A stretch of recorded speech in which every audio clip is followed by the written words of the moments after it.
नमस्ते, म फिजियोथेरापिस्ट अञ्जली चौधरी। कम्मर दुखाइमा अथवा ढाडको नसा च्यापिँदाखेरि फिजियोथेरापी गरेको कति टाइममा दुखाइ कम हुन्छ अथवा रोग सन्चो हुन्छ त?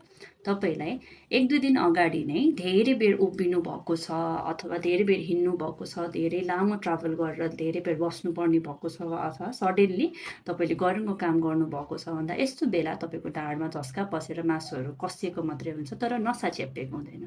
र यस्तो दुखाइ कम गर्नको लागि चाहिँ 2 दिनदेखिबाट 1 हप्तासम्म भए पनि पुग्छ दुखाइ कम गर्न।